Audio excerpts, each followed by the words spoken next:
नमस्कार दोस्तों, ये क्षेत्रफल का छठा वीडियो है और इससे पहले यदि आपने 5 वीडियो ना देखे हों तो आप देख लें, क्योंकि उसमें काफ़ी बेसिक चीज़ें मैंने बारी बारी से कॉन्सेप्ट समझा रखे हैं। यदि आप मेरे सारे वीडियो क्रमबद्ध रूप से देखते हो तो आपका क्षेत्रफल में पूछे जाने वाला किसी प्रकार का प्रश्न गलत नहीं होगा। और आने वाले एग्जाम जैसे UP SI, SSC GD, railway group D और सबसे महत्वपूर्ण एग्जाम यूपी लेखपाल, जिसमें क्षेत्रफल के लगभग 3 से 4 प्रश्न पूछे जाते हैं। यदि आप सारे प्रश्नों को सही करना चाहते हैं तो आपका किसी प्रकार का प्रश्न गलत नहीं होगा। बस बारी बारी से उन वीडियो को देखते जाइए। और आज हम पढ़ेंगे 95 प्रश्न से। 95 प्रश्न में कहा गया है एक वर्ग और आयत की परिधि बराबर है यदि उनके क्षेत्रफल a वर्ग मीटर और b वर्ग मीटर हो तो कौन सा कथन सत्य होगा। तो यहाँ पर जैसे कि कहा गया है वर्ग की परिमाप और आयत की परिमाप जो 2l + v होती है ये आपस में बराबर है, तो उनके क्षेत्रफल में क्या संबंध होगा। बस आपको नोट में एक बात याद रखनी है, यदि वर्ग की परिमाप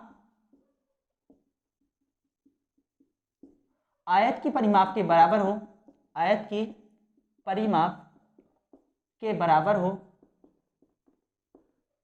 तो वर्ग का क्षेत्रफल हमेशा बड़ा होता है आयत के क्षेत्रफल से। बस ये बात आपको याद रखनी है, यदि वर्ग की परिमाप आयत की परिमाप के बराबर हो तो वर्ग का क्षेत्रफल आयत के क्षेत्रफल के बराबर होता है। जैसे आप इसको एग्जाम्पल से समझ सकते हैं, दिया है वर्ग की परिमाप और आयत की परिमाप बराबर है, तो यहां पर मान लीजिए वर्ग की भुजा 10 सेंटीमीटर है, परिधि बराबर मानने के लिए कोई भी एग्जाम्पल ले सकते हो। यहां पर आयत की लंबाई 11 सेंटीमीटर और चौड़ाई 9 सेंटीमीटर। अब यहां पर रखोगे तो इसकी परिमाप देख लोगे, यहां पर 4 × 10 40 और 2 11 + 9 ये 20 हो जाएगा, 20 दूनी 40, तो ये आपस में बराबर हो गई। तो यहाँ पर परिमाप बराबर है, तो क्षेत्रफल पर चेक कर लीजिए। तो इनका क्षेत्रफल, वर्ग का क्षेत्रफल होता है भुजा की घात 2 और आयत का क्षेत्रफल होता है लंबाई गुणा चौड़ाई। तो यहाँ पर चेक करना है, भुजा थी 10 तो 10 का वर्ग 100 और लंबाई 10 का वर्ग और लंबाई इसमें 11 दे रखी है और चौड़ाई दे रखी है 9, तो यहाँ पर 10 × 100 बैठ जाएगा और 11 नम बैठ जाएगा 99। तो इस तरह से आपको दिख रहा होगा कि 100 बड़ा है 99 से, इसलिए यहां पर स्पष्ट हो जाता है कि यदि वर्ग की परिमाप और आयत की परिमाप बराबर हो तो हमेशा वर्ग का क्षेत्रफल आयत के क्षेत्रफल से बड़ा होगा। तो जो 95 प्रश्न में जो विकल्प दे रखे थे वो कुछ इस तरह से थे। पहला विकल्प था a छोटा है b से, दूसरा विकल्प था a छोटा है बराबर है b के, तीसरा विकल्प था यहां पर a बड़ा है b से और c विकल्प है a बड़ा है बराबर है d के। तो इस तरह से ये d विकल्प था। तो इस तरह से आप देख सकते हो किसी विकल्प में एक जो है जो कि वर्ग का क्षेत्रफल है आयत के क्षेत्रफल v से हमेशा बड़ा होगा, इसलिए आपका विकल्प नंबर c सही होगा। तो इस तरह से एक इसमें 96 प्रश्न कराने से पहले आप 99 और 100 भी देख लीजिए। जो 99 प्रश्न है और 100 वो भी इसी तरह का है। 99 में कहा गया है बराबर परिमाप वाले एक वर्ग और आयत का क्षेत्रफल क्रम से s और r है, तो निम्नलिखित में से कौन सा सही होगा। तो यहाँ पर वर्ग का क्षेत्रफल s दे रखा है और आयत का क्षेत्रफल r दे रखा है, तो यहाँ पर जो s बड़ा होगा r से, जो कि आपका विकल्प नंबर d सही है।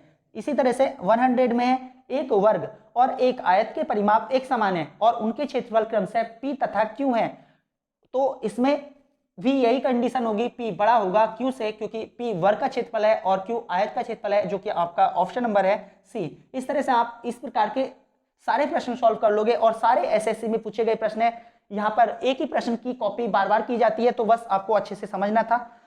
अगला प्रश्न है 96 प्रश्न में कहा गया है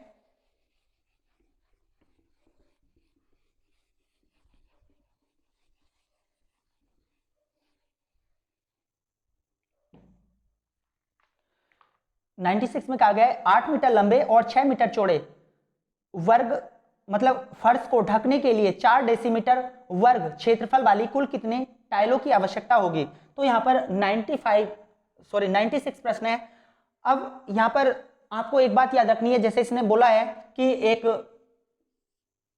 आयताकार कमरा है जो 8x6 का है, अब इसमें 4 डेसीमीटर वर्ग क्षेत्रफल वाली कुल कितनी टाइलों की आवश्यकता होगी। तो यहाँ पर 4 डेसीमीटर वाली टाइलें इस प्रकार इसमें बिछानी है इस तरह से, और इनकी संख्या कितनी बैठेगी यहाँ पर गिनना है, ये जो संख्या बैठेगी। अब इसको आपको अगर बेसिक कॉन्सेप्ट से समझना है तो एक ही बात आपको याद रखनी है, यदि टाइलों की संख्या हो या किसी बड़े खेत में छोटी छोटी क्यारी की संख्या पूछी जाए तो हमेशा यह याद रखना है, जो टाइलों की संख्या होगी, टाइलों या क्यारियों की संख्या, क्यारी की संख्या वो हमेशा इस तरह से निकलेगी, बड़ी आकृति का क्षेत्रफल, बड़ी आकृति का क्षेत्रफल बटे छोटी आकृति का क्षेत्रफल, छोटी आकृति का क्षेत्रफल। और इसे लगा करके आप हमेशा किसी प्रकार का प्रश्न पूछा जाए संख्या से वो सही कर लोगे। बस ये याद रखना है कि जो भी क्यारियों की संख्या पूछी जाए या टाइलों की संख्या पूछी जाए तो बड़ी आकृति का क्षेत्रफल और एक छोटी आकृति का क्षेत्रफल। अब यहाँ पर बड़ी आकृति है आयत, और आयत की लंबाई दे रखी है 8 और 10, 8 और 6 इसकी चौड़ाई दे रखी है। तो आयत का क्षेत्रफल होता है लंबाई गुणा चौड़ाई, तो 8 गुणा 6, और ये 8 मीटर है और ये 6 मीटर है। अब एक छोटी आकृति का क्षेत्रफल, तो छोटी आकृति जो दे रखी है वो 4 डेसीमीटर दे रखी है, 4 डेसीमीटर। तो वर्गाकार है तो 4 गुणा 4 हो जाएगी, क्योंकि वर्ग का क्षेत्रफल होता है भुजा की घात 2, तो 4 डेसीमीटर। अब आपको यह पता होना चाहिए कि यहाँ पर जो मात्रक है ऊपर मीटर में नीचे डेसीमीटर में, तो आपको इनको चेंज करना पड़ेगा, या तो मीटर को डेसीमीटर में चेंज कर लीजिए। तो 1 मीटर बराबर होता है 10 डेसीमीटर, 10 डेसीमीटर। तो यहाँ पर 8 गुणा 10, 1 मीटर का 10 डेसीमीटर हो गया, इस तरह से 6 गुणा 10, और 4 डेसीमीटर गुणा 4 डेसीमीटर। तो डेसीमीटर से डेसीमीटर मात्रा कट जाएंगे, 4 दूनी 8, इस तरह से कट जाएगा, 2 दूनी 4, 2 पंजे 10, तो यहाँ पर 5 बार कट गया, और 5 अंक 30, ढाई 300, तो 300 टाइलों की आवश्यकता। 97 प्रश्न है, यदि एक आयत और एक वर्ग की परिमाप बराबर हो और आयत की दो आसन भुजाओं का अनुपात 1:2 हो तो आयत का क्षेत्रफल और वर्ग के क्षेत्रफल का अनुपात क्या होगा। तो यहाँ पर जैसे दिया गया है 97 प्रश्न में, आयत और वर्ग की परिमाप बराबर है, तो आयत की परिमाप होती है 2l + v और वर्ग की परिमाप होती है 4a। तो यहाँ पर जैसे मान लीजिए ये आयत की आकृति है और ये वर्ग की आकृति है और इनकी आपस में परिमाप बराबर दे रखी हैं, तो आयत की परिमाप होती है 2l + v और वर्ग की होती है 4a। अब यहाँ पर उसने दिया है आयत की भुजाओं का अनुपात 1:2 है, तो यहाँ पर मान लीजिए एक भुजा ये है 1 के अनुपात में और ये 2 के अनुपात में, तो यहाँ पर हो जाएगा a और 2 + 1 = 4a।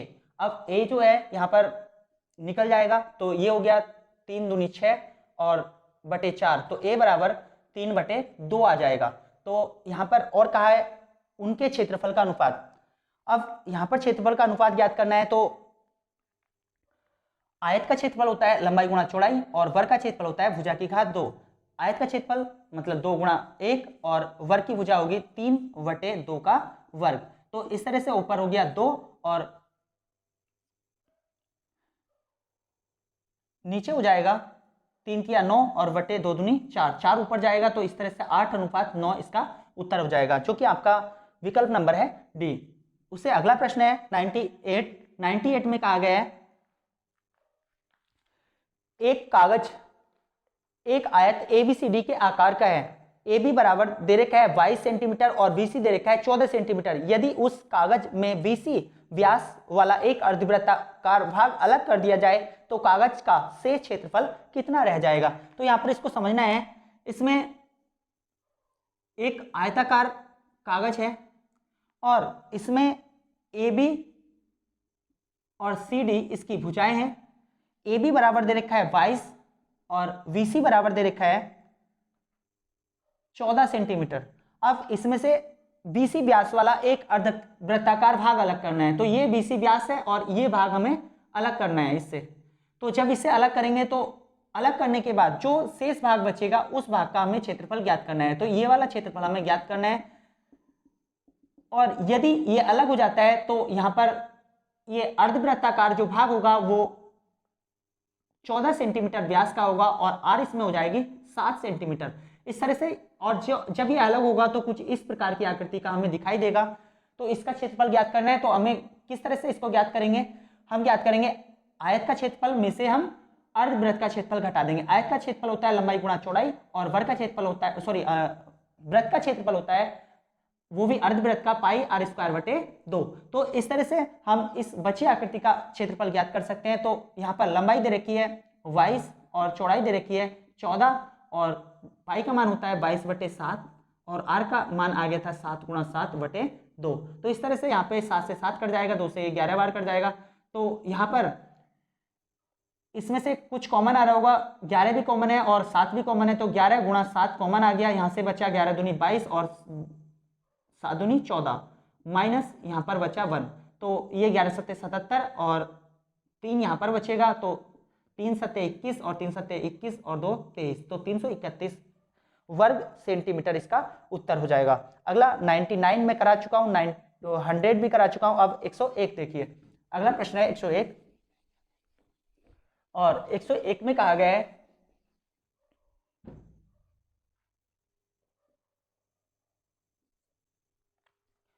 एक आयत का क्षेत्रफल वर्ग के क्षेत्रफल का 3 गुना है। आयत का क्षेत्रफल होता है लंबाई गुणा चौड़ाई और वर्ग के क्षेत्रफल का 3 गुना। अब वर्ग का क्षेत्रफल होता है भुजा की घात 2, तो उसका 3 गुना, ये इसमें दिया गया है। उसमें कहा गया है आयत की लंबाई 20 सेंटीमीटर है, तो आयत की लंबाई L बराबर 20 सेंटीमीटर दे रखा है और चौड़ाई जो है वो वर्ग की भुजा की 3/2 गुनी है।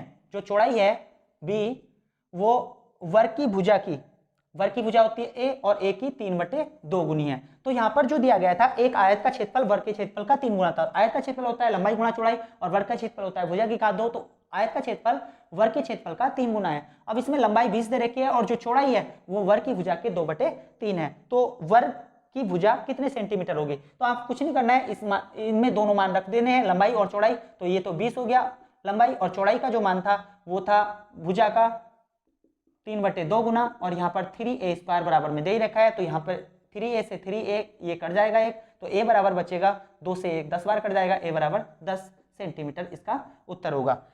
आगे देखेंगे हम 102वां प्रश्न, और 102वें में कहा गया है आयत और वृत्त दोनों पर आधारित प्रश्न। और यदि आप वास्तव में इनके सूत्र और कॉन्सेप्ट को समझना चाहते हैं तो पहले वीडियो विश्वास करके देख लीजिए, क्योंकि सारी चीजें मैंने वहां पर बता रखी हैं। आगे इसमें कहा गया 102 में एक आयत की भुजा 4 सेंटीमीटर तथा 5 सेंटीमीटर व्यास वाले वृत्त में अंकित है। मतलब एक आयत की भुजा जो है 4 सेंटीमीटर लंबी है और 5 सेंटीमीटर व्यास में अंकित है। अब 5 सेंटीमीटर व्यास वाला वृत्त इस तरह से बना लीजिए, और यहाँ पर एक आयत की भुजा दे रखी है, एक भुजा उसमें 4 सेंटीमीटर दे रखी है, तो इसकी सामने वाली भुजा भी 4 सेंटीमीटर होगी, और यहाँ पर इसका जो व्यास दिया गया है वो 5 दिया गया है। तो यहाँ पर आयत जो होता है, आयत में 90 अंश इसका जो कोण होता है, चारों कोणों का कोण 90 अंश होता है। 90 के सामने कण है, और कण का वर्ग बराबर होता है आधार का वर्ग प्लस लंब का वर्ग। तो कण का वर्ग यहाँ से जो 5 दे रखा है ये 4 है, तो ये कितना हो जाएगा 3, क्योंकि 5 पंजे 25 में से 4 चौक 16 घटेगा, तो ये आ जाएगा 9, और 9 किसका होता है 3 का। तो ये भुजा आ गई। अब यहाँ से कहा गया है आयत का क्षेत्रफल ज्ञात कीजिए, और आयत का क्षेत्रफल होता है लंबाई गुणा चौड़ाई, लंबाई गुणा चौड़ाई। लंबाई इसकी 4 आ गई और चौड़ाई आ गई 3, तो इस तरह से 12 सेंटीमीटर इसका उत्तर हो जाएगा। उसके बाद 103 प्रश्न देखिए। 103 प्रश्न में कहा गया है 16 सेंटीमीटर लंबाई तथा 6 सेंटीमीटर चौड़ाई वाले आयत में यथासंभव बड़ा वृत्त बनाइए, तो उसका क्षेत्रफल क्या होगा? मतलब 16 सेंटीमीटर लंबाई और 6 सेंटीमीटर चौड़ाई वाले आयत में यथासंभव बड़ा वृत्त बनाया गया है, तो उसका क्षेत्रफल क्या होगा? अब यहाँ पर आपको ये याद रखना है कि इसमें जो लंबाई है वो 16 दे रखी है और चौड़ाई दे रखी है 6, और इसमें बड़े से बड़ा वृत्त बनाना है। तो बड़े से बड़ा वृत्त जो बनेगा वो 6 सेंटीमीटर व्यास का बनेगा, इससे ज्यादा बनेगा ही नहीं। तो इस वृत्त का क्षेत्रफल क्या होगा ये पूछा गया है, इस वृत्त का क्षेत्रफल। तो इसमें यदि व्यास इसका 6 सेंटीमीटर है तो जो इसकी त्रिज्या होगी वो 3 सेंटीमीटर की होगी, और 3 सेंटीमीटर इसमें r बराबर 3 आ चुका है। तो क्षेत्रफल ज्ञात करना है वृत्त का। वृत्त का क्षेत्रफल होता है पाई r², तो पाई का मान 22/7 और ये आ जाएगा 3 का वर्ग, लेकिन पाई नहीं खोल लिखा इन्होंने, तो पाई इंटू 3 का वर्ग, तो 3 का वर्ग करोगे तो 3 या 9 पाई वर्ग सेंटीमीटर इसका उत्तर हो जाएगा, जो कि उत्तर नंबर है डी। तो डी विकल्प इसका सही होगा। अगला प्रश्न है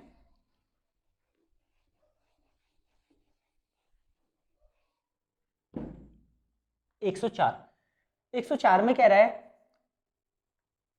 112 सेंटीमीटर व्यास का एक वृत्ताकार तार आयत के आकार में मोड़ा जाता है, जिसकी भुजाएं 9:7 के अनुपात में है, तो आयत की छोटी भुजा क्या होगी? तो यहां पर जो दे रखा है एक वृत्त है, और वृत्त को किस रूप में मोड़ा जा रहा है, इसी वृत्ताकार जो तार है इसी को एक आयत के रूप में मोड़ा जा रहा है। तो यहाँ पर जो वृत्त की परिधि होगी वो आयत की परिधि के बराबर होगी, और वृत्त की परिधि होती है 2πr और आयत की परिधि होती है 2l+v। अब यहाँ पर जो व्यास दे रखा था वृत्त का वो दे रखा था 112 सेंटीमीटर। अगर व्यास मतलब 2r बराबर 112 सेंटीमीटर है तो r बराबर हो जाएगा 56 सेंटीमीटर। अब यहां पर जो आयत बनाया गया है उसकी भुजाएं 9:7 के अनुपात में है, तो एक भुजा 9x हो जाएगी और एक 7x हो जाएगी। इस तरह से यहाँ पर 2 पाई का मान 22/7 और r का मान दे रखा है 56 बराबर 2, और ये 9 7 कितना हो जाएगा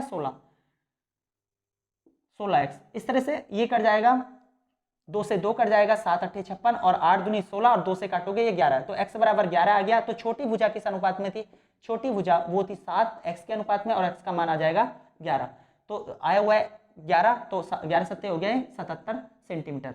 उसके बाद अगला प्रश्न है 105 में कह रखा है 42 सेंटीमीटर त्रिज्या वाले एक वृत्ताकार तार को आयत के रूप में मोड़ा जाता है जिसकी भुजाओं का अनुपात 6:5 के अनुपात में है, तो इसकी छोटी भुजा क्या होगी। तो यहाँ पर भी वही कंडीशन है, r बराबर तो इसमें दे रखा है 42 सेंटीमीटर, और इसको एक वृत्ताकार तार को एक आयत के रूप में मोड़ा जा रहा है, और आयत के रूप में जब मोड़ा जा रहा है तो उनकी भुजाएं हैं 6 और 5 के अनुपात में, तो एक को 6x मान लीजिए, एक को 5x, तो इनकी भी परिमाप बराबर होगी, और परिमाप होती है 2πr बराबर 2l+v। अब यहाँ पर 2 से 2 कट जाएगा और पाई का मान 22/7 और r का मान दे रखा है 42 बराबर l+v, मतलब 6 5 11x। अब यहाँ से 7 6 42, ये 6 बार कट जाएगा और 11 दूनी 22, तो ये आ जाएगा 6 दूनी 12, तो x बराबर 12 सेंटीमीटर इसका मान आ जाएगा x का। और यहाँ पर पूछा गया है छोटी भुजा, तो आयत की छोटी भुजा होगी इसकी छोटी भुजा 5x, तो 5 × 12, तो यह आ जाएगा 60 सेंटीमीटर, जो कि आपका विकल्प नंबर है ए। अगला प्रश्न देखेंगे 106, और 106 प्रश्न में पूछा गया है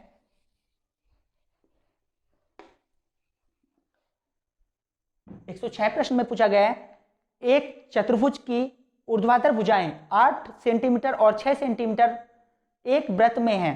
एक चतुर्भुज की ऊर्ध्वाधर भुजाएं 8 सेंटीमीटर और 6 सेंटीमीटर एक वृत्त में है। चतुर्भुज के क्षेत्रफल को छोड़कर वृत्त का क्षेत्रफल वर्ग सेंटीमीटर में कितना होगा। अब यहां पर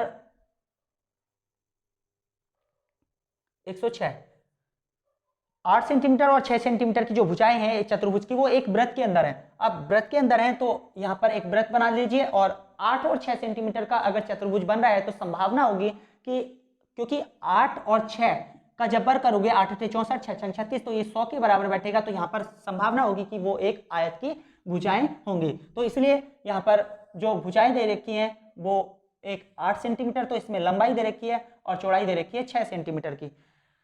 अब यहाँ पर 8 सेंटीमीटर और 6 सेंटीमीटर की जो भुजाएं दे रखी है, तो यहाँ से आप कर्ण निकाल लोगे, और कर्ण या विकर्ण, आयत का विकर्ण होगा,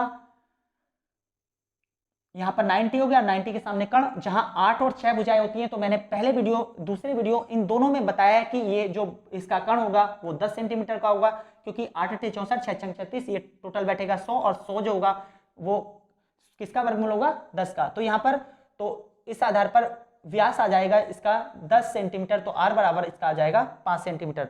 अब यहाँ पर चतुर्भुज के भाग को छोड़कर वृत्त का चतुर्भुज के क्षेत्रफल को छोड़कर वृत्त का क्षेत्रफल वर्ग सेंटीमीटर में कितना होगा। अब इसको छोड़ना है चतुर्भुज को, तो वृत्त का क्षेत्रफल पूछा गया है, ये वाला जो बचा क्षेत्रफल होगा वो कितना होगा। तो यहाँ पर आपको क्या करना है, वृत्त के क्षेत्रफल में से आपको आयत का क्षेत्रफल घटाना है। वृत्त का क्षेत्रफल होता है πr² माइनस आयत का क्षेत्रफल। अब पाई का मान 22/7 और r² मतलब 5 का वर्ग, तो 5 का वर्ग हो जाएगा, लंबाई गुणा चौड़ाई मतलब 8 × 6। अब यहाँ पर ये हो गया 22 और 5 पंजे 25/7। अब माइनस 8 6 48 इसमें से घटा दोगे, 7 से इसको काटोगे तो ये कटेगा 7 से 22 को 7 किया 21, और यहाँ पर बचा 1 0, तो 7 × 7, और फिर बचा यहाँ पर 3 0, और ये हो जाएगा लगभग 7 चौक 28 और 25 चौका 100, 25 × 25 10 35 का 5, और 25 या 75, 3 78, क्या आ जाएगा 78.5 और -48 घटाओगे तो ये बचेगा तुम्हारा 0.5 और 8 में ये तो 0 आ गया और 7 में से 4 गया 3, तो ये 30.5 के लगभग बचेगा, जो कि आपका विकल्प नंबर होगा ए। तो इस तरह से ए विकल्प आपका सही होगा। अगला प्रश्न है इसमें 107, और 107 में कह रहा है एक वृत्त में एक वर्ग उत्कीर्ण है। एक वृत्त है और उस वृत्त में वर्ग उत्कीर्ण है। यदि वर्ग की भुजा 14 सेंटीमीटर है तो 14 सेंटीमीटर इसकी भुजाएं होगी, तो इसका जो विकर्ण बनेगा वो बनेगा 14√2, जो कि वृत्त का व्यास होगा, अर्थात 2r बराबर आ जाएगा 14√2, तो r बराबर हो गया 7√2। अब इसमें पूछा गया है वृत्त का क्षेत्रफल क्या होगा, और वृत्त का क्षेत्रफल होता है पाई r स्क्वायर, पाई में मान दे रखा है r स्क्वायर मतलब 7√2 का स्क्वायर, तो यह आ जाएगा पाई 7×7 और इंटू √2 का वर्ग 2, तो यह आ जाएगा 98 पाई, जो कि आपका उत्तर होगा ऑप्शन नंबर डी। 108 प्रश्न में कह रहा है एक वृत्त का व्यास एक वर्ग की भुजा के बराबर है, उस वर्ग का क्षेत्रफल क्या होगा अगर उस वृत्त का क्षेत्रफल 36 पाई वर्ग सेंटीमीटर है। अब यहां पर वृत्त का क्षेत्रफल दे रखा है 36 पाई, तो 108वां प्रश्न है वर्ग का क्षेत्रफल पूछा गया है और वृत्त का क्षेत्रफल दे रखा है पाई r स्क्वायर बराबर 36 पाई, तो यहां से r निकल जाएगा, r बराबर 6, और शुरू में ही दे रखा है कि एक वृत्त का व्यास उस वर्ग की भुजा के बराबर है, तो वृत्त का व्यास जो है उस वर्ग की भुजा के बराबर है, तो यहां से r का मान रख दोगे तो यहां से भुजा मिल जाएगी 2, r का मान 6 रख दोगे तो ये आ गई 12 सेंटीमीटर। अब पूछा गया है वर्ग का क्षेत्रफल, और वर्ग का क्षेत्रफल होता है भुजा की घात 2, अर्थात 12 की घात 2 करोगे तो ये आ जाएगा 144 वर्ग सेंटीमीटर, जो कि आपका उत्तर होगा ऑप्शन नंबर वी। अगला प्रश्न है 109।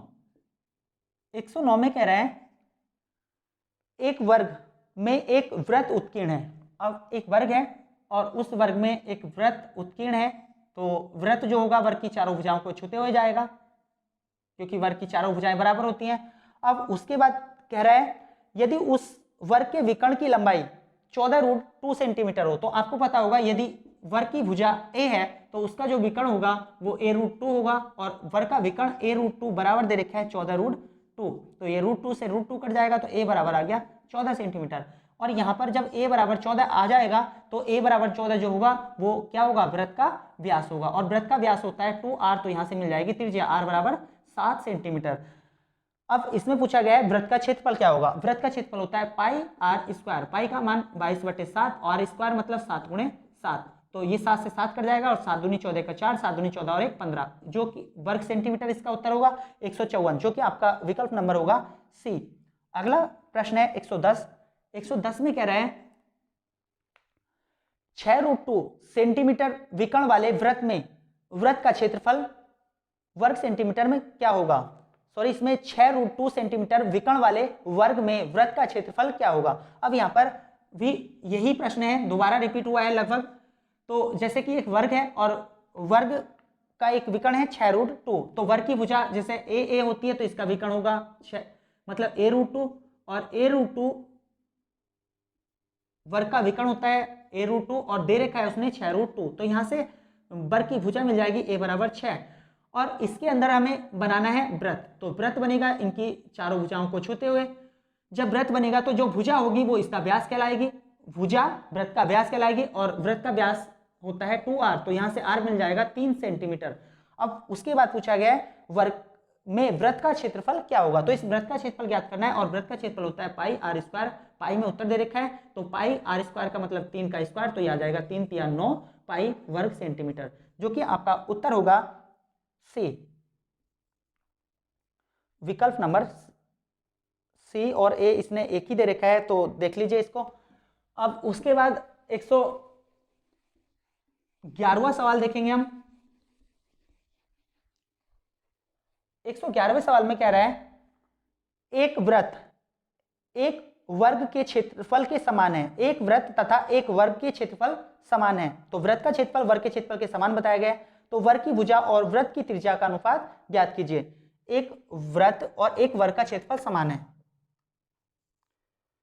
वृत्त का क्षेत्रफल होता है पाई आर स्क्वायर और वर्ग का क्षेत्रफल होता है भुजा की घात 2। तो यहाँ पर वर्ग की भुजा और वृत्त की त्रिज्या का अनुपात, तो यहाँ से भुजा और त्रिज्या का अनुपात ज्ञात करवा रहा है, तो यहाँ पर पाई बचेगा, यहाँ हो जाएगा ए स्क्वायर बटे आर स्क्वायर और पाई के बटे में ए ले लेंगे, तो वर्ग की भुजा ए बटे आर बराबर हो जाएगा अंडर रूट पाई बटे एक बाहर निकल जाएगा, तो ये आ जाएगा रूट पाई अनुपात 1 इसका उत्तर होगा, जो कि आपका विकल्प नंबर है ए। 112वां सवाल है। 112वें सवाल में कह रहा है यदि किसी वर्ग की भुजा की लंबाई वृत्त के व्यास के बराबर है। वर्ग की भुजा की लंबाई 112 में वर्ग की भुजा मान होगी a और वृत्त का व्यास होगा 2r बराबर है, तब वर्ग और वृत्त के क्षेत्रफल का अनुपात ज्ञात कीजिए। वर्ग का क्षेत्रफल होता है भुजा की घात 2 और वृत्त का क्षेत्रफल होता है पाई आर स्क्वायर। अब यहाँ पर a बराबर दे रखा है 2r, तो ये 2r रख दोगे यहाँ पर और नीचे पाई आर स्क्वायर दे ही रखा है, तो ऊपर हो जाएगा 4 और पाई का मान भी खोल रखा है, पाई का मान होता है 22/7 और 4 आर स्क्वायर और 7 नीचे से ऊपर पहुंच जाएगा और नीचे बचेगा 22 आर स्क्वायर। ये आर स्क्वायर से आर स्क्वायर कट जाएगा और 2 से इसको काट दीजिए तो ऊपर बचेगा 14 और नीचे बचेगा 11, तो ये आ जाएगा 14:11 इसका उत्तर होगा, जो कि आपका विकल्प नंबर है ए। क्योंकि इसने एक बात और विशेष करके याद रखनी है, अगर पहले वर्ग बोल रहा है तो पहले वर्ग रखना पड़ेगा और वृत्त बोल रहा है तो वृत्त, तो यहाँ पर वर्ग और वृत्त बोला था, इसलिए वर्ग और वृत्त का अनुपात 14:11 है, जो कि ऑप्शन नंबर ए होगा। क्योंकि अगर आप उल्टा रख देते हो तो यहाँ पर 11 और 14 आ सकता है, जो कि विकल्प में भी है, विकल्प नंबर सी, तो इसी वजह से यहाँ पर गलत होने का चांस हो जाता है। तो यहाँ पर विशेष करके याद रखें कि पहले उसने बोला क्या है, वर्ग बोला है तो वर्ग रखोगे और वृत्त बोला है तो वृत्त रखोगे। अगला प्रश्न है 113 और 113 में कहा गया है एक वृत्त का क्षेत्रफल वर्ग के क्षेत्रफल के बराबर है। एक वृत्त का क्षेत्रफल वर्ग के क्षेत्रफल के बराबर है, तो वृत्त के व्यास और वर्ग के विकर्ण का अनुपात क्या होगा। 113 इसमें दिया है वृत्त का क्षेत्रफल होता है पाई आर स्क्वायर और वर्ग का क्षेत्रफल मतलब भुजा की घात 2 के बराबर है। तो पूछा गया है वृत्त के व्यास, वृत्त का व्यास होता है 2r, वृत्त के व्यास और वर्ग के विकर्ण, वर्ग का विकर्ण होता है a√2, इसका अनुपात ज्ञात करना है। तो यहां पर आपको दिख रहा होगा, यहां पर आर स्क्वायर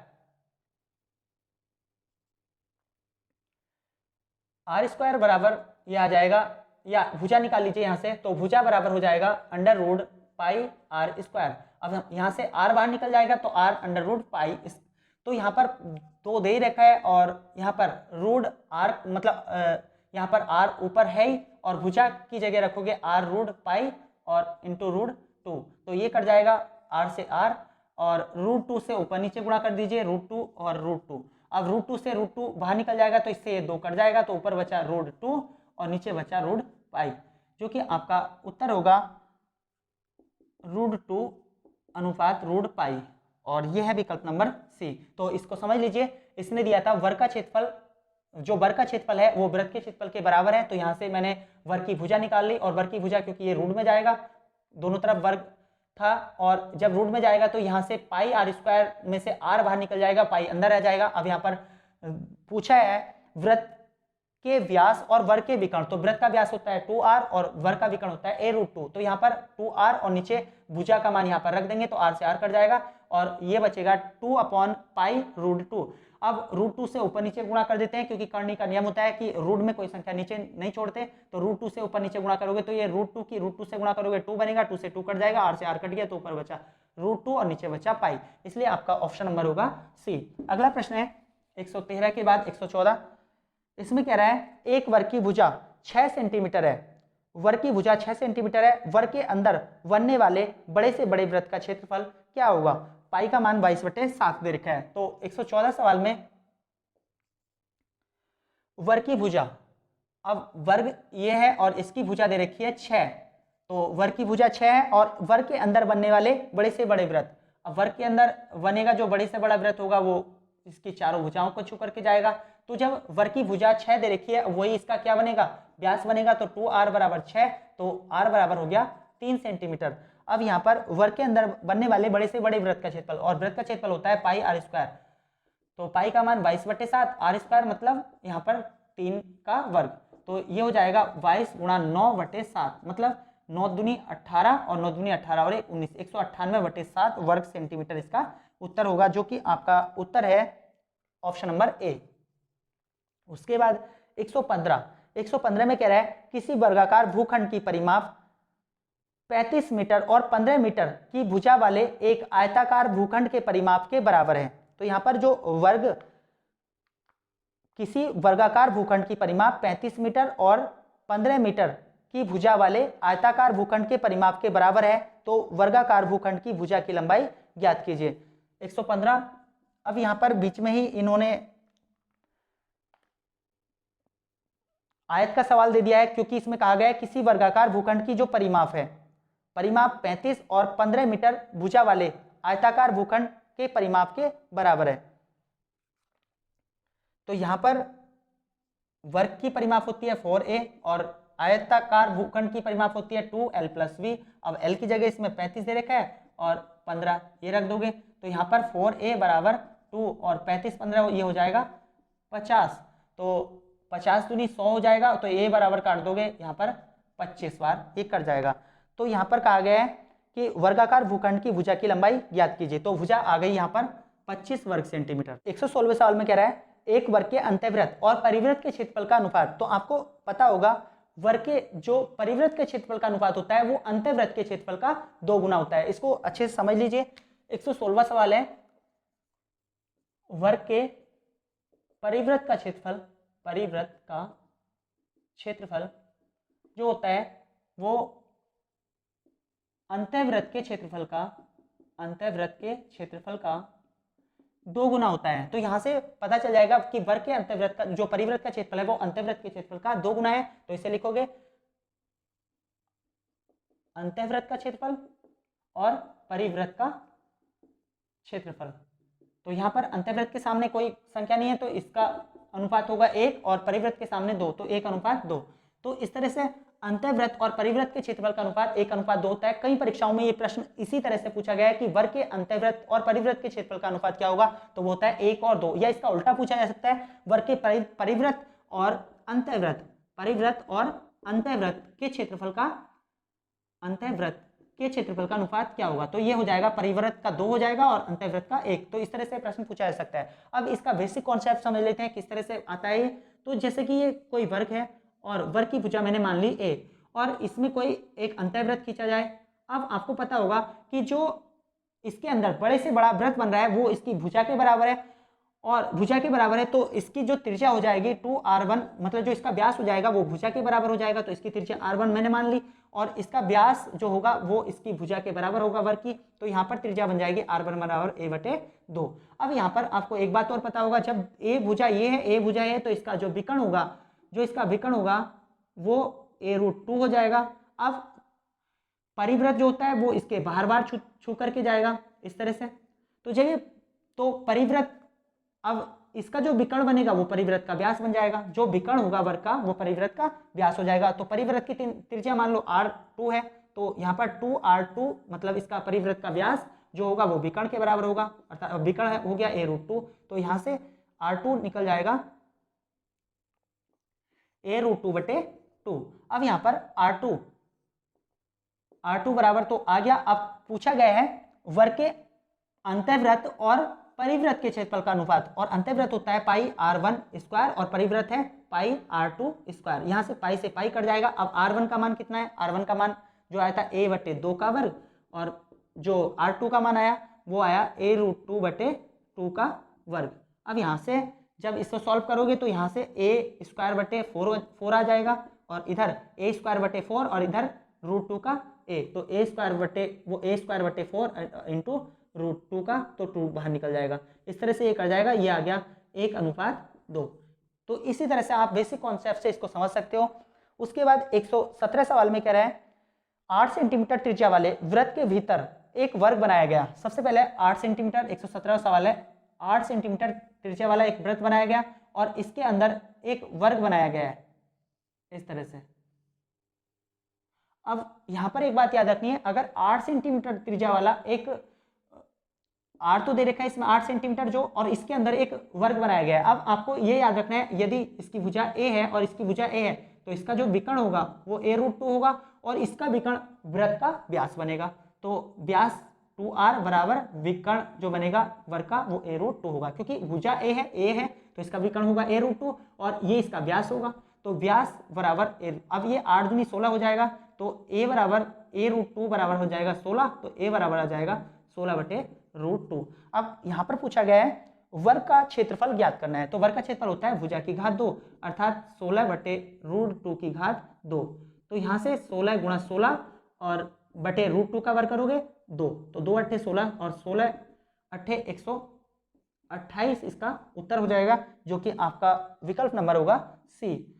उसके बाद 118वां सवाल दे रखा है, कह रहा है इसमें दो वृत्तों के व्यास एक वर्ग की भुजा और एक वर्ग का विकर्ण है। दो वृत्तों के व्यास जो हैं एक वर्ग की तो भुजा और वर्ग का विकर्ण है, मतलब वर्ग की तो भुजा है, एक वर्ग की भुजा भी है और एक विकर्ण है। तो जो दो वृत्तों के व्यास हैं वो एक वर्ग की तो भुजा है और एक का विकर्ण है। तो यहां पर इसको अगले आगे समझते हैं। 117 के बाद 118,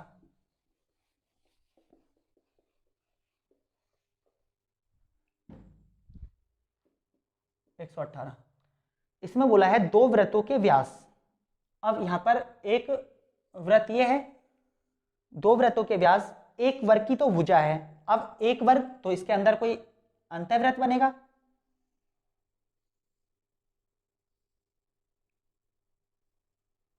दो वृत्तों के व्यास एक वर्ग की भुजा है और एक वर्ग का विकर्ण। अब यहां पर मान लीजिए इसकी भुजा ए है, इसकी भुजा ए है, तो इसका विकर्ण होगा a√2। अब बोला गया है दो वृत्तों के व्यास। अब दो वृत्तों के व्यास तो इसका मतलब है एक वृत्त का तो व्यास ये बन गया जो इसका विकर्ण होगा, और एक उसकी भुजा बनानी है। तो भुजा, अब एक वृत्त की भुजा बनानी है तो एक वृत्त की भुजा, तो यहां से भी कोई एक वृत्त गुजर रहा होगा इस तरह से।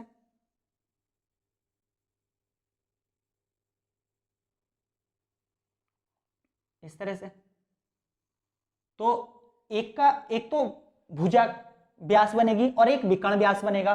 तो यहां पर दो वृत्त हो गए, एक वृत्त ये वाला और इसका जो व्यास बनेगा वो इसकी भुजा होगी, और एक वृत्त ये वाला जो इसका व्यास बनेगा वो इसका विकर्ण होगा वर्ग का। तो पूछा गया है छोटे वृत्त और बड़े वृत्त के क्षेत्रफल का अनुपात। अब छोटे वृत्त, तो छोटा वृत्त मान लीजिए ये छोटा वृत्त है और छोटे वृत्त इसकी त्रिज्या r है और इसकी त्रिज्या बड़े वृत्त की r1 है। तो यहाँ पर ये r हो गया। अब इसका ये r बराबर क्या होगा, क्योंकि ये तो व्यास है और ये व्यास है तो ये इसकी त्रिज्या हो जाएगी a/2, और ये इसका विकर्ण है तो ये इसकी, जब विकर्ण है ये तो इसकी त्रिज्या हो जाएगी r1, त्रिज्या जो हो जाएगी वो हो जाएगी a√2/2। अब छोटे वृत्त का क्षेत्रफल होगा πr1² और बड़े वृत्त का क्षेत्रफल होगा πr2²। पाई से पाई कट जाएगा। अब r1 कितना दे रखा है, वो a/2 दे रखा है, तो a/2 का वर्ग, और नीचे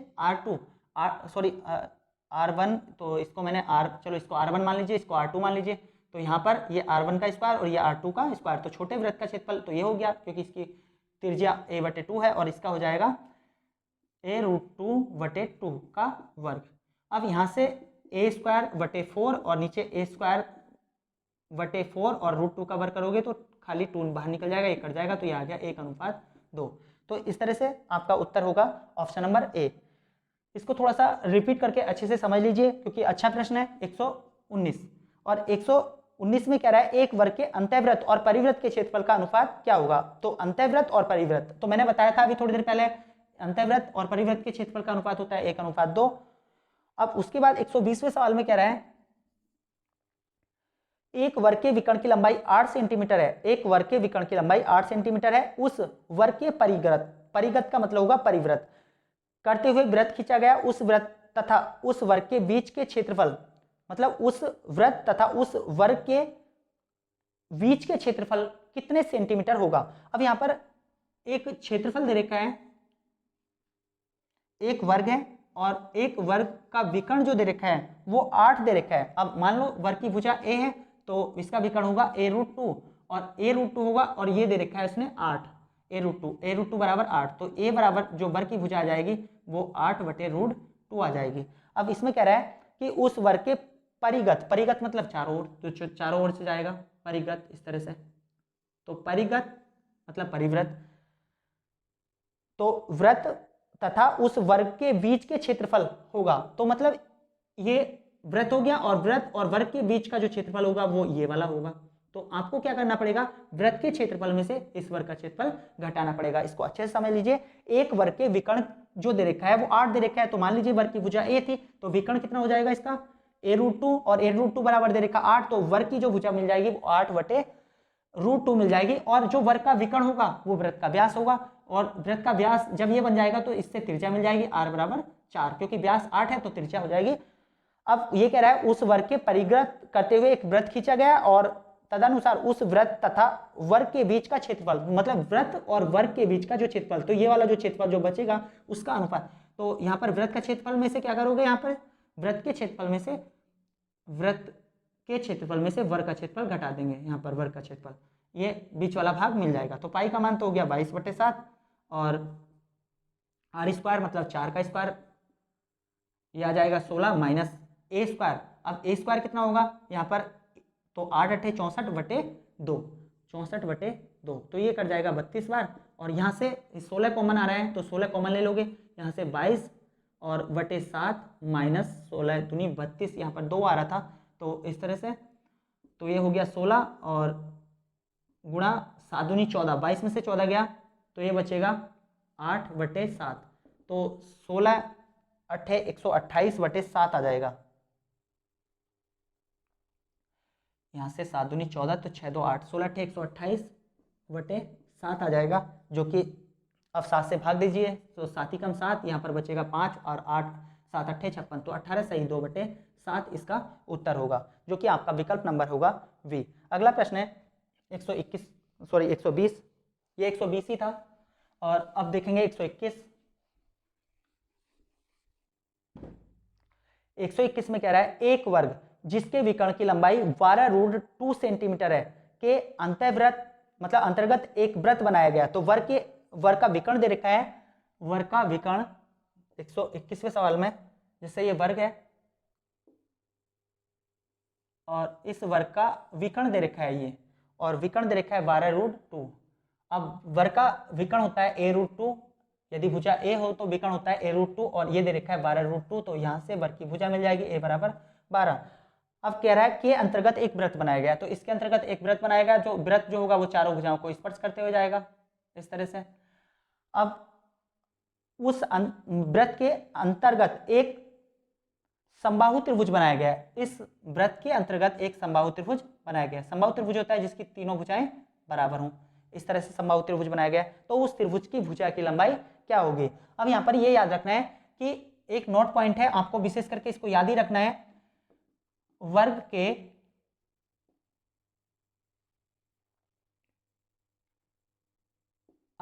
वृत्त के अंदर बने समबाहु त्रिभुज, यहां पर याद रखना है वृत्त के अंदर बने समबाहु त्रिभुज,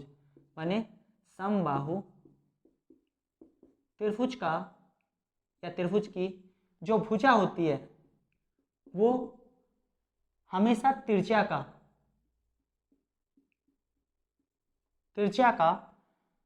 √3 गुना होती है। तो ये एक विशेष नोट पॉइंट आपको हमेशा याद रखना है, यदि वृत्त के अंदर कोई समबाहु त्रिभुज हो तो उस त्रिभुज की जो भुजा होगी वो त्रिज्या का √3 गुना होती है। ये हमेशा नोट पॉइंट में या एक प्रमेय के रूप में याद कर लीजिए, वृत्त के अंदर यदि कोई समबाहु त्रिभुज बनता है तो उसकी जो भुजा होगी, इस त्रिभुज की जो भुजा होगी वो त्रिज्या का मतलब वृत्त की त्रिज्या का √2 गुना होगी। अब यहाँ पर दे रखा है कि भुजा तो यहाँ पर देखो मिल चुकी है वर्ग की, और जो वर्ग की भुजा होगी वही वृत्त का व्यास बनेगी, अर्थात 2r बनेगी, तो r बराबर यहाँ से मिल जाएगा 6। तो इस तरह से अब यहाँ पे वृत्त के अंदर बने समबाहु त्रिभुज की भुजा पूछी गई है, और भुजा जो होती है वो त्रिज्या का √3 गुना होती है। अब यहाँ पर त्रिज्या मिल गई 6, तो यहाँ पर आ जाएगा 3। तो इसको एक बार और अच्छे से समझ लीजिए, एक वर्ग जिसके विकर्ण की लंबाई दे रखी है, तो ये एक वर्ग था और इसका वर्ग की भुजा मैंने a मान ली, तो इसका विकर्ण जो हो जाएगा वो a√2 हो जाएगा, और a√2 दे रखा 12√2, तो क्योंकि विकर्ण 12√2 दे रखा, √2 से √2 कर जाएगा, यहाँ पे भुजा आ जाएगी, और भुजा जो होगी, अब यहाँ पर इसके अंदर एक अंतःवृत्त खींचा गया है, जो वर्ग की भुजा होगी वही इसका वृत्त का व्यास बनेगी, तो यहाँ पर r बराबर आ जाएगा 6। अब नोट में आपको ये याद रखना है कि वृत्त के अंदर, किसी वृत्त के अंदर यदि कोई समबाहु त्रिभुज बनता है तो उसकी जो भुजा होगी समबाहु त्रिभुज की, वो त्रिज्या का √3 गुना होगी। तो यहाँ पर त्रिज्या मिल गई थी हमें और त्रिज्या का √3 गुना, तो इस तरह से आपका जो विकल्प नंबर होगा वो सी हो जाएगा। एक अच्छा और अच्छे लेवल का सवाल इसको माना जा सकता है। अब अगला प्रश्न देखिए 122 में कह रहा है 2m² क्षेत्रफल वाले वर्ग में बने अंतःवृत्त का क्षेत्रफल क्या होगा। तो 2m क्षेत्रफल वाले वर्ग में, अब क्षेत्रफल वर्ग का क्षेत्रफल दे रखा है 2m², तो यहां पर भुजा हो जाएगी m√2 और इसमें कह रहा है इसके अंदर बने अंतःवृत्त का क्षेत्रफल क्या होगा। अब यहां पर समझना है, जो भुजा है अब इसके अंतःवृत्त बनाना है। अब इसका जो अंतःवृत्त होगा वो अंतःवृत्त का जो व्यास होगा वो भुजा के बराबर होगा। इसका मतलब हमारा 2r जो होगा वो m√2 हो जाएगा, तो r बराबर यहां से मिल जाएगा m√2/2। अब ये ज्ञात करना है अंतःवृत्त का क्षेत्रफल और वृत्त की त्रिज्या, अंतःवृत्त की त्रिज्या मिल गई, क्योंकि जो त्रिज्या होगी वो इस भुजा का जो त्रिज्या होगी या जो वर्ग की जो भुजा होगी वो इसके वृत्त के व्यास के बराबर होगा, तो 2r बराबर m√2, तो r बराबर हो गया m√2/2। तो अंतःवृत्त का क्षेत्रफल होगा πr², क्योंकि वृत्त का क्षेत्रफल πr² होता है, पाई का मान 22/7 और सॉरी पाई में दे रखा है तो पाई रहने दीजिए इसको, और ये m√2/2 का स्क्वायर, तो यहाँ हो जाएगा पाई और m का स्क्वायर √2 का स्क्वायर 2 और 2 का स्क्वायर 4, तो ये 2 दूनी 4 हो जाएगा, तो ये आ जाएगा π/2 और m, और वर्ग सेंटीमीटर m का स्क्वायर निकलेगा तो m² हो जाएगा, तो ये वर्ग सेंटीमीटर इसका उत्तर हो जाएगा। 122 अच्छा प्रश्न था। अगला है 123वां प्रश्न, और 123वें प्रश्न में कह रहा है एक वर्ग की भुजा की लंबाई 14 सेंटीमीटर है, एक वर्ग की भुजा की लंबाई 14 सेंटीमीटर है, वर्ग के अंतःवृत्त और परिवृत्त की त्रिज्याओं का अनुपात ज्ञात कीजिए। अब यहां पर वर्ग के अंतःवृत्त और परिवृत्त के क्षेत्रफलों का अनुपात मैंने बताया था आपको, अंतःवृत्त 123वां सवाल है, अंतःवृत्त, वर्ग के अंतःवृत्त और परिवृत्त के क्षेत्रफल का अनुपात होता है 1:2। तो यहाँ पर अंतःवृत्त का क्षेत्रफल πr1² इंटू πr2² बराबर 1:2। अब यहाँ से अब त्रिज्या उसने दे रखी, मतलब एक वर्ग की भुजा दे रखी है, और वर्ग की भुजा दे या ना दे, क्योंकि वर्ग की भुजा तो कहीं इसमें आती ही नहीं है, तो इसलिए वर्ग की भुजा दे या ना दे, हमेशा वर्ग के अंतःवृत्त और परिवृत्त के क्षेत्रफल का अनुपात होता है 1:2, और इसी आधार पर इनकी त्रिज्याओं का अनुपात r1:r2। अब यहाँ पर वर्ग है तो इधर वर्गमूल में पहुंच जाएगा 1:2, तो यह आ जाएगा 1√2 इसका उत्तर हो जाएगा, जो कि आपका विकल्प नंबर बी होगा। तो यहाँ पर जो भुजाएं वर्ग की दे या ना दे उससे कोई फर्क नहीं पड़ता। अगला प्रश्न है 124 में कह रहा है एक वर्ग के चारों कोनों पर 4 सेंटीमीटर त्रिज्या के 4 बराबर वृत्त एक दूसरे को बाह्य स्पर्श करते हैं। यहाँ पर एक वर्ग है और वर्ग के चारों कोनों पर 4 बराबर बाह्य वृत्त मतलब एक दूसरे को स्पर्श करते हैं। इस तरह से एक ये हो गया और एक इस तरह से मान लीजिए यहाँ पर स्पर्श कर रहा है, एक यहाँ पर स्पर्श कर रहा है और एक यहाँ पर स्पर्श कर रहा है। उसके बाद ये कह रहा है वर्ग और चारों त्रिज्या खंडों के बीच का अंश क्या होगा। मतलब वर्ग और चारों त्रिज्या खंड के बीच का जो अंश है, ये वाला अंश, ये क्या होगा। तो मतलब इसका क्षेत्रफल हमें ज्ञात करना है, तो इसका क्षेत्रफल बहुत आसानी से ज्ञात कर सकते हैं। ये कह रहा है एक वर्ग के चारों कोनों पर 4 सेंटीमीटर त्रिज्या है। अब 4 सेंटीमीटर त्रिज्या ये होगी, 4 ये होगी, तो वर्ग की भुजा हो गई 8। इसी तरह से ये भी 8 हो जाएगा, ये भी 8 हो जाएगा और ये भी 8 हो जाएगा। तो ये तो बन गया 8 सेंटीमीटर भुजा का वर्ग। अब उसके बाद आपको एक बात और याद रखनी है, जब ये चारों 4-4 सेंटीमीटर त्रिज्याओं के 4 कोनों पर बने वृत्त हैं, तो 1/4 वृत्त इधर आ जाएगा, 1/4 इधर आ जाएगा, 1/4 इधर आ जाएगा, 1/4। तो इसका मतलब है यहाँ पर एक वृत्त चारों को मिलाकर के एक वृत्त बन जाएगा और चारों को मिलाकर के एक वृत्त बन जाएगा। तो आपको करना क्या है, इस वर्ग के क्षेत्रफल में से एक वृत्त का क्षेत्रफल घटाना है। क्यों? क्योंकि जो ये 4 कोने बन रहे हैं ये एक वृत्त के बराबर होंगे, तो इसमें से आपको ये हिस्सा मिल जाएगा। तो ऐसी कंडीशन में कुछ नहीं करना होता, वर्ग के क्षेत्रफल में से एक वृत्त का क्षेत्रफल घटाना है, क्योंकि 4 तिरछे खंडों को मिलाकर के एक वृत्त बन जाएगा, तो पाई आर स्क्वायर, तो इसकी भुजा बन गई 4 4 8, तो मतलब 8 का वर्ग माइनस पाई, और इसकी त्रिज्या थी 4 का वर्ग, तो ये हो जाएगा 64 माइनस पाई, 4 चौक 16, 16 कॉमन आ जाएगा, तो 16, 16 चौक 64 माइनस पाई, इस तरह से वर्ग सेंटीमीटर इसका उत्तर होगा। तो 16 और 4 माइनस पाई, तो ये विकल्प नंबर होगा इसका डी। तो इसको अच्छे से समझ लीजिए आप, एक अच्छा प्रश्न था।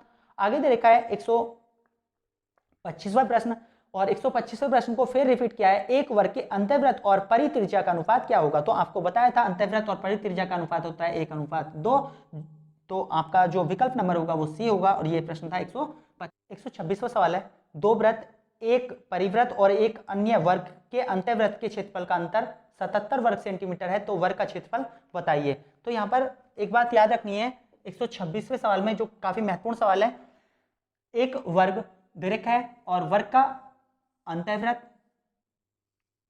और परिवृत्त, इनके क्षेत्रफल का अंतर दे रखा है 77। अब मान लीजिए वर्ग के अंतर्वृत्त की त्रिज्या r1 और परिवृत्त की त्रिज्या r2, तो इनके क्षेत्रफल का अंतर हो जाएगा पाई r2 square minus pi r1 square बराबर 77। लेकिन यहाँ पर याद रखना है कि वर्ग भी तो कुछ होगा, तो वर्ग की भुजा मान लीजिए a, तो वर्ग की भुजा a है, तो इसका जो विकर्ण होगा वो हो जाएगा a√2, वर्ग का विकर्ण हो जाएगा a√2। अब यहाँ पर यदि वर्ग की भुजा a है तो वो उसके अंतर्वृत्त का व्यास बनेगी, अंतर्वृत्त का व्यास, तो इसका मतलब है 2r1 बराबर a, तो यहाँ से r1 बराबर हो जाएगा a/2। अब दूसरी बात याद रखनी है, जब इसकी भुजा a है तो वर्ग का जो विकर्ण होगा वो a√2 होगा, जो परिवृत्त का व्यास बनेगा, तो 2r1 बराबर विकर्ण होगा a√2, तो यहाँ पर जो सॉरी ये r2 लिखेंगे, इसको r2 a√2/2, इस तरह से यहाँ पर r1 और r2 मिल जाएगा। अब इसका मान रख दोगे, यहाँ से पाई कॉमन आ रहा है, पाई कॉमन आएगा तो पाई का मान 22/7 रख दोगे कॉमन लेकर के, और r1 कितना दे रखा है, सॉरी r2 कितना दे रखा है, वो a√2/2 का होल स्क्वायर माइनस a/2 का होल स्क्वायर और बराबर 77। अब 11 7 77 और 11 दूनी 22, तो ये आ जाएगा 2/7। अब यहाँ पर a स्क्वायर और √2 का स्क्वायर 2 आ जाएगा बटे 4 माइनस a स्क्वायर बटे 4 बराबर 7 दे रखा है, तो 2 ये a स्क्वायर है, 2a स्क्वायर में से एक a स्क्वायर घटाओगे तो एक a स्क्वायर बटेगा, मतलब बचेगा, और यहाँ पर कितना दे रखा है, तो ये a स्क्वायर बटे 4, अब इसकी गुणा उधर हो जाएगी,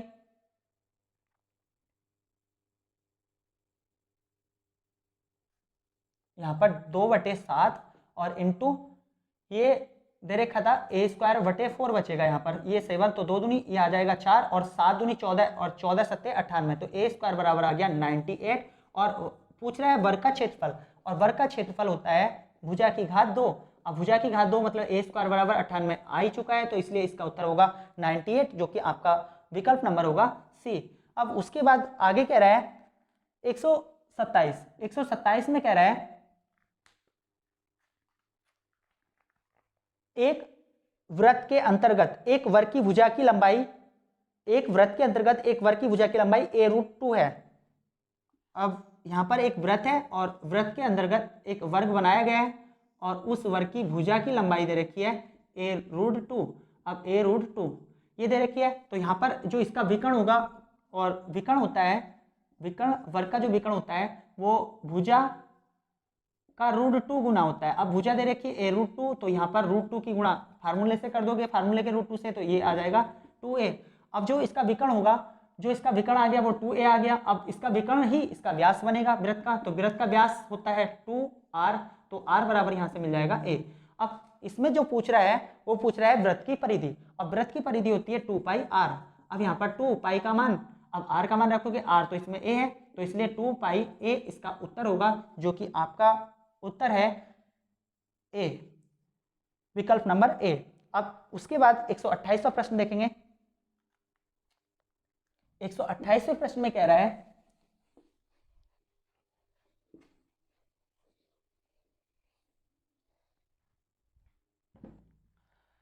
अगर समबाहु त्रिभुज के अंतःवृत्त की त्रिज्या 3 सेंटीमीटर हो, ये त्रिभुज और वृत्त पर आधारित प्रश्न है, अगर समबाहु त्रिभुज के अंतःवृत्त की त्रिज्या 3 सेंटीमीटर हो तो समबाहु त्रिभुज की परिधि की गणना कीजिए। अब यहाँ पर जो एक कॉन्सेप्ट आपको हमेशा के लिए याद रखना पड़ेगा, यहाँ पर दिया गया है अगर समबाहु त्रिभुज, तो एक कोई समबाहु त्रिभुज है और उसके अंदर कोई अंतःवृत्त बना हुआ है, अंतःवृत्त बना हुआ है और उस अंतःवृत्त की त्रिज्या दे रखी है 3 सेंटीमीटर, तो समबाहु त्रिभुज की परिधि गणना करनी है। तो समबाहु त्रिभुज की परिधि तब मिलेगी जब भुजा होगी। तो आप यहां पर ये याद रखना है कि समबाहु त्रिभुज में, समबाहु त्रिभुज में या समबाहु त्रिभुज की भुजा जो होती है, समबाहु त्रिभुज की जो भुजा होती है वो 2√3 इंटू अंतःवृत्त की त्रिज्या के बराबर होती है, अंतःवृत्त की त्रिज्या के बराबर होती है। ये अगर आप कॉन्सेप्ट निकालोगे तो काफी बड़ा बैठेगा, इसलिए यहाँ पर इसे सॉल्व करने की जरूरत नहीं है, सिर्फ इसको, क्योंकि हमें प्रश्नों को सॉल्व करना है जल्दी से। अगर आप कॉन्सेप्ट निकालने बैठोगे तो काफी बड़े बैठेंगे, तो इसलिए समबाहु त्रिभुज की जो भुजा होती है, जो समबाहु त्रिभुज की भुजा होती है, वो यदि उसके अंदर अंतःवृत्त है तो अंतःवृत्त की त्रिज्या का 2√3 गुना होती है। मान लीजिए इसकी भुजा ए है, समबाहु त्रिभुज की भुजा ए है, तो यहाँ पर जो ए बराबर आएगा 2√3 और इसकी त्रिज्या दे रखी है उसने 3, तो 2√3 इंटू अंतःवृत्त की त्रिज्या, तो ये आ जाएगा 3, तो ये आ जाएगा 6√3। अब क्या ज्ञात करना है?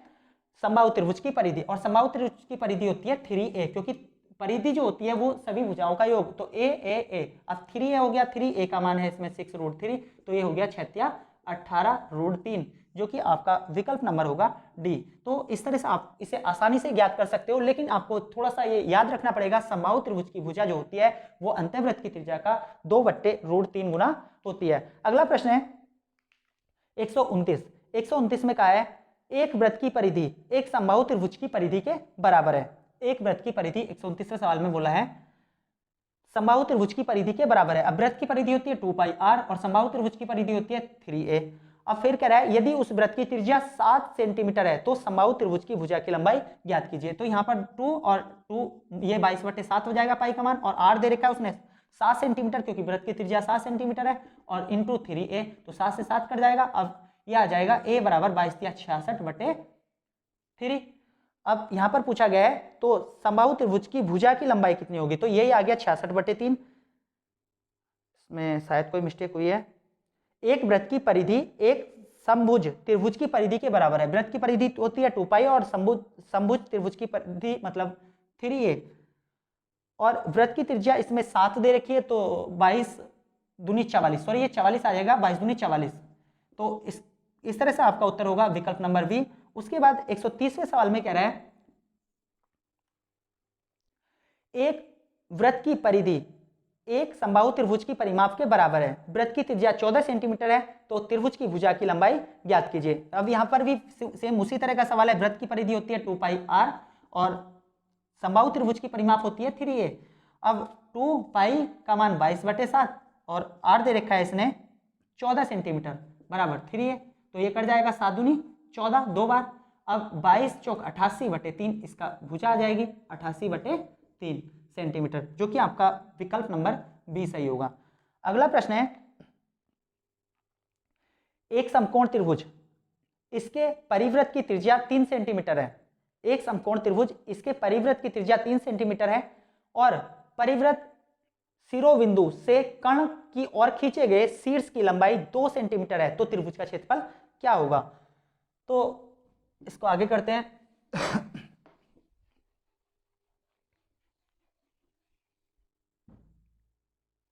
एक बहुत ही महत्वपूर्ण प्रश्न है 131। आपको इसमें बोला गया है कि एक समकोण त्रिभुज है। अब समकोण त्रिभुज है, मान लीजिए ये कोई समकोण त्रिभुज है और उसके परिवृत्त की त्रिज्या, अब परिवृत्त है तो तीनों भुजाओं को स्पर्श करते हुए जाएगा।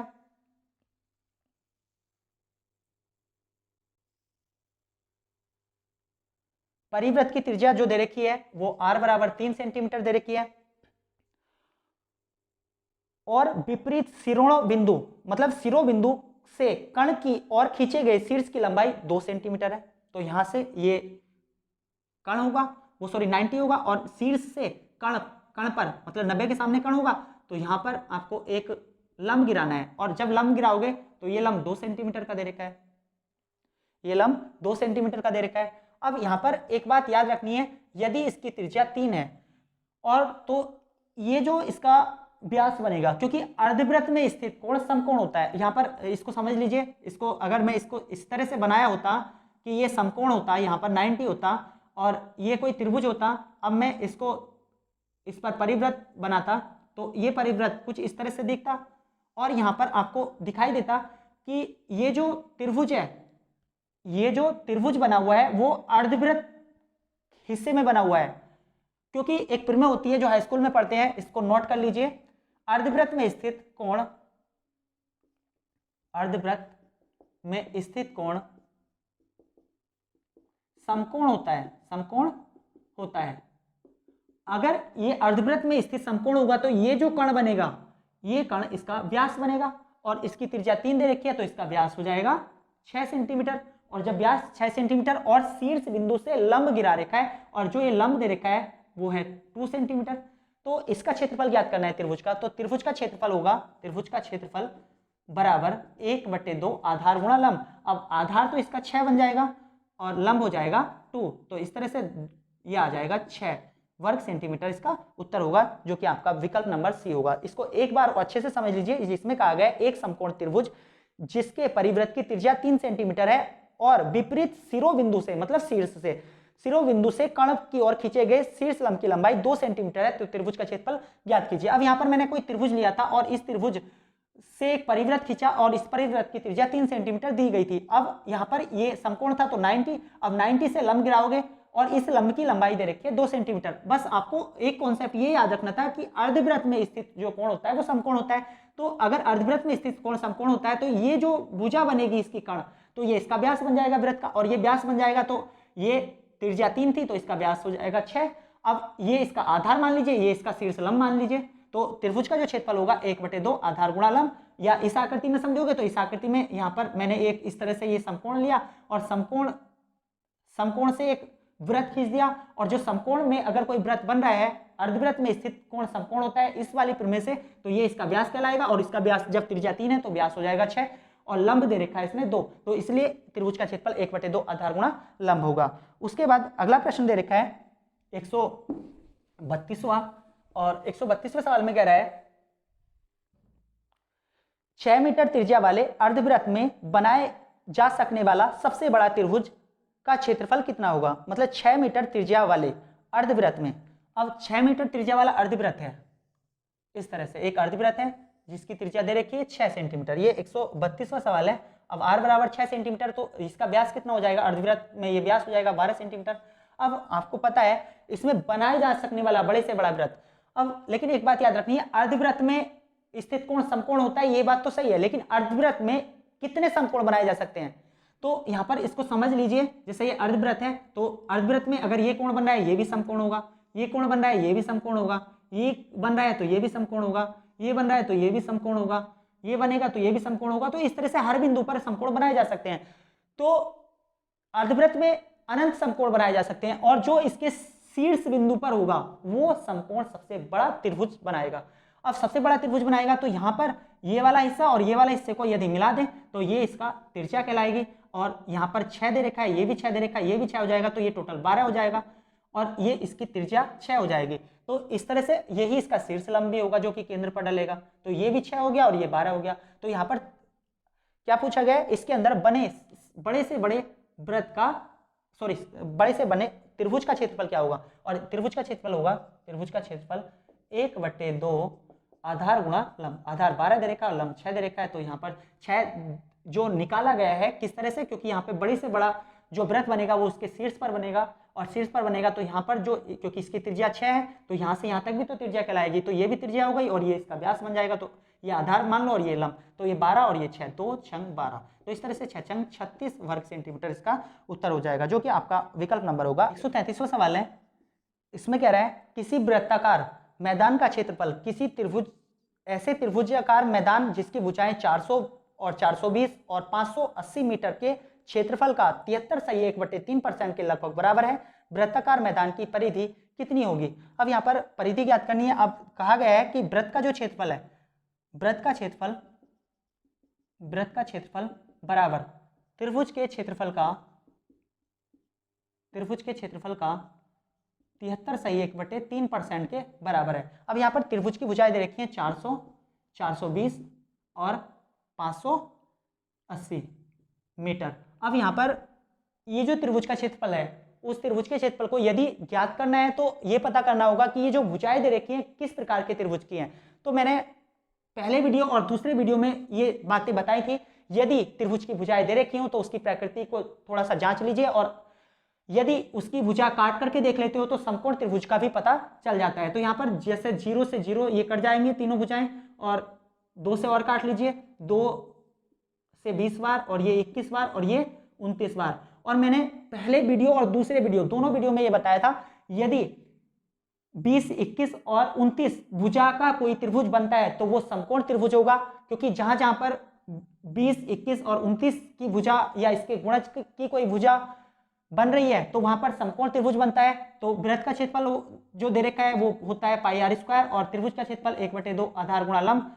अब आधार इसका बन जाएगा 400 और लंब बन जाएगा 420, और 73 सही 1/3% को लिखोगे 73 या 219 बैठ जाएगा, और 1 220 और बटे 3, और परसेंटेज का 1/100। अब यहाँ पर पाई का मान इसको भी रख लीजिए 22/7। अब ये 22 से तो ये कट जाएगा 10 बार, और ये 1 0 से ये 0 कट गया, 1 0 इससे कट जाएगा, 3 से ये कट जाएगा 14 बार, 14 तिया 42। अब यहाँ पर आर स्क्वायर, अब 2 से इसको भी काट लीजिए, ये कट जाएगा 200 बार।